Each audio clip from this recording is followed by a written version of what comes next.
Maulang umaga sa inyo lahat mga kaibigan, mga kapatid. Ngayon ay araw ng Sabado, November 25. Tayo ay mag-aral ang tungkol sa mga angels. Angel Gabriel, a Messenger of God, Part 1. Magandang araw muli sa inyong lahat mga kaibigan, mga kapatid.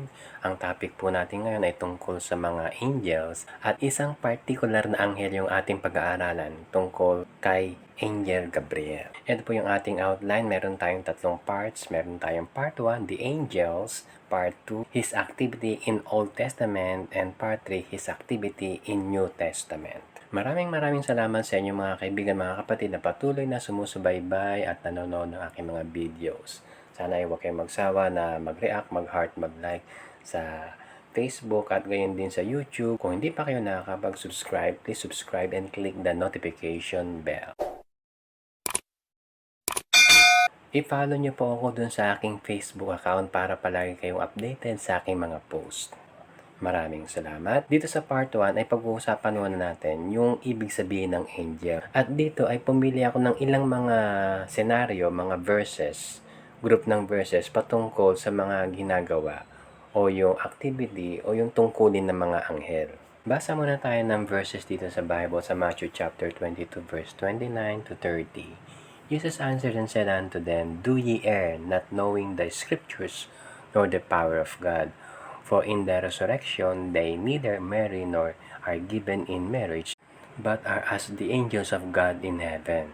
Ang mga angels ay mga alagad ng Diyos. Mga persons din sila katulad natin, katulad ng mga tao, na sila ay nakakausap ng Diyos at inuutusan niya, at sila ay umaawit dun sa kalangitan, sila ay pumupuri sa Panginoon.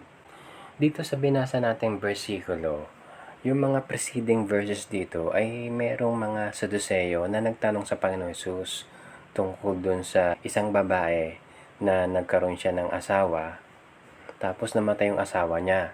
At ayon sa batas ni Moses na kapag namatay yung lalaki, tapos wala silang anak, ay pwedeng siya ay papakasalan ng kapatid ng lalaking namatay. And then, namatay din yung sumunod na lalaki, at ganun din yung second at pangatlo na naging asawa hanggang doon sa ikapitong kapatid.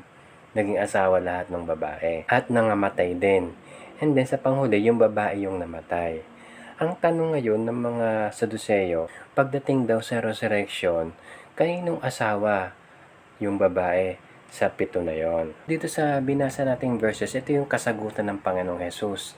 Na itong mga nagtatanong na to, ang sabi niya, Ye do err, not knowing the scriptures, nor the power of God. Ang sabi ng Panginoon, hindi na uso ang kasal doon sa langit, dahil ang lahat ng mga taong nasa langit ay katulad na ng mga angels ng Diyos doon sa langit. So sa langit, wala nang babae, wala nang lalaki, isang gender na lang yan. At yan ay katulad ng mga angels. Kasi ang idea ng tao na ang mga angels ay meron ding lalaking angel at babaeng angel. So, yung ganong idea na kino-compare kasi ng tao na patungkol sa kalangitan. Mali yung ganong idea patungkol doon sa Kingdom of God at yung mga persons doon.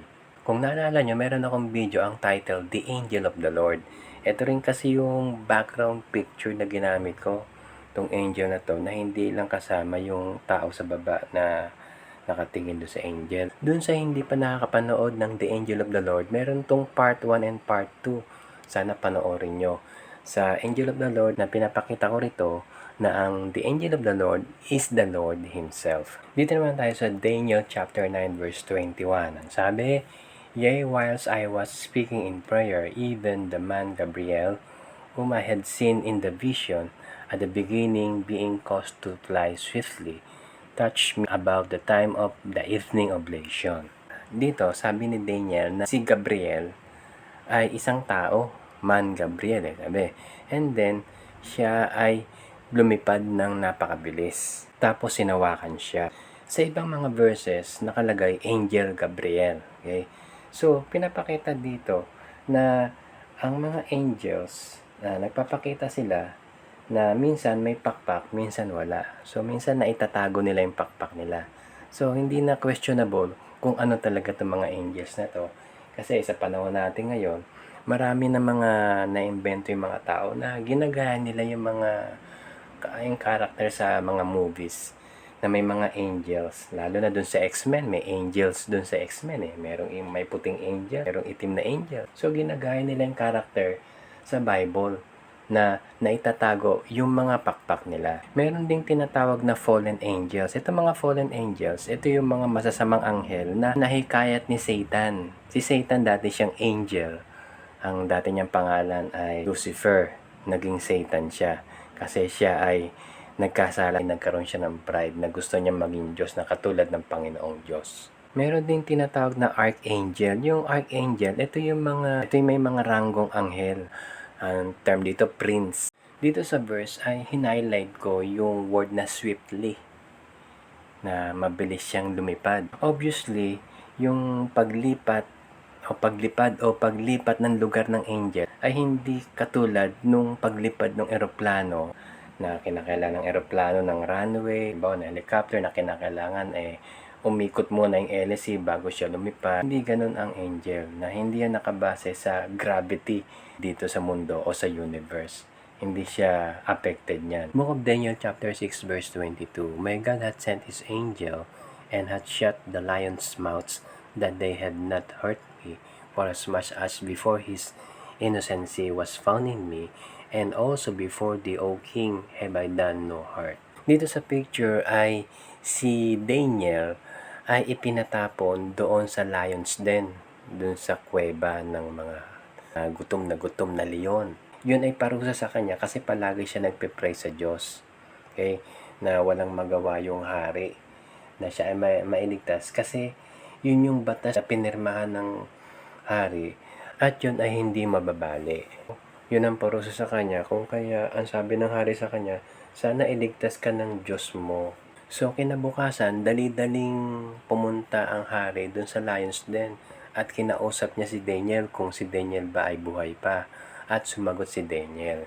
Yan ang sinabi niya, na siya ay buhay pa. Niligtas siya ng isang anghel doon sa mga pangil ng leon. Hindi kinakailangan ng maraming anghel para iligtas si Daniel. Ang daming leon to, nakapaligid kay Daniel. Isang angel lang ang ginamit ng Diyos para iligtas, maprotektahan yung kanyang anak, okay, na si Daniel. Dito naman sa 2 Samuel chapter 24 verse 16. And when the angel stretched out his hand upon Jerusalem to destroy it, the Lord repented him of the evil and said to the angel that destroyed the people, it is enough. So, hindi ko na binasa yung kompletong yung buong verse. Dito, inutusan ng Diyos yung isang anghel para parusahan, lipulin yung bayang Israel.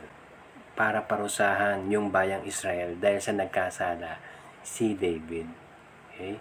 Siya yung hari doon. Kung kaya nung nagkasala yung hari, damay yung buong bayan ng Israel. Buti na lang ang Diyos ay maawain. Kung kaya inawat niya yung angel na tama na, husto na yan. Dito naman tayo sa Revelation chapter 15 verse 6. Ang sabi, and the 7 angels came out of the temple having the 7 plagues, clothed in pure and white linen. Dito sa picture sa kanan ay may 7 angels. Na itong 7 angels, meron silang mga siguro banga ito. Na yung laman ng banga, binubuhos nila. At ang laman nito ay plague salot. Sila inuutosan ng Diyos na ibuhos yun para maraming taong mamatay. At ito ay mangyayari during tribulation period. Dito naman tayo sa John chapter 5. Dito sa John chapter 5 ay mayroong pool of Bethesda dun sa Jerusalem. Na dito yung maraming may mga sakit, na may mga lumpo, bulag, nasa paligid sila ng pool of Bethesda. At hinihintay nilang gumalaw yung tubig doon. Kasi sabi dito sa verse 4, for an angel went down at a certain season into the pool and troubled the water. Whosoever then first after the troubling of the water stepped in was made whole of whatsoever disease he had. Nung ang Panginoon Kristo ay pumunta dun sa pool of Bethesda, meron siya nakitang isang lalaking impotent man, merong isang impotent man na nakahiga doon at tinanong niya. Ang sabi niya, gumaling ka na ba? Ang sabi niya, walang tumutulong sa aking tao para kapag nalabusaw yung tubig, makatungtong ako dun sa tubig. Ang sabi ng Panginoon dun sa verse 8, "Rise up, take up thy bed and walk." So, tumayo siya at siya ay naglakad. So, gumaling yung lalaki, hindi na siya imbalido. I believe na nung dumating na ang Panginoon doon, nag-alisan na yung may mga sakit doon, hindi na nila hinintay yung angel. At yung angel, hindi na rin nagpakita doon. Bakit? Kasi andyan na ang Panginoon, yung great physician, na kayang magpagaling ng lahat ng sakit ng tao. Doon sa mga kaibigan natin dyan, may mga sakit na kayang pagalingin ng doktor. So, balit marami pang mga sakit sa atin, hindi lang physical, kundi yung spiritual na sakit ng ating kaluluwa, na ang tanging ang Panginoong Hesukristo lamang ang may kakayanan na tayo'y pagalingin. Ang sabi dun sa Matthew chapter 11 verse 28, ang sabi ng Panginoong Jesus, "Come unto me, all ye that labor and are heavy laden, I will give you rest." Kinakailangan natin ng Panginoon sa ating buhay. Kinakailangan natin si Kristo sa ating buhay para tayo magkaroon ng kagalingan sa ating kaluluwa. Okay? Kung hindi mo pa kilala si Kristo bilang Panginoong tagapagligtas, tanggapin mo siya dahil siya yung nagbayad ng ating kasalanan doon sa krus ng Kalbaryo. Ang dapat mo lang gawin ay aminin mo na makasalanan ka, pagsisihan mo yung kasalanan mo, at tanggapin mo si Kristo sa puso mo bilang Panginoon tagapagligtas. Okay? Maraming salamat sa inyong pagsubaybay, sa inyong panonood. Hanggang sa muli, yung part 2 naman ng pag-uusapan natin tungkol kay Angel Gabriel. Pagpalain tayo ng ating Panginoon.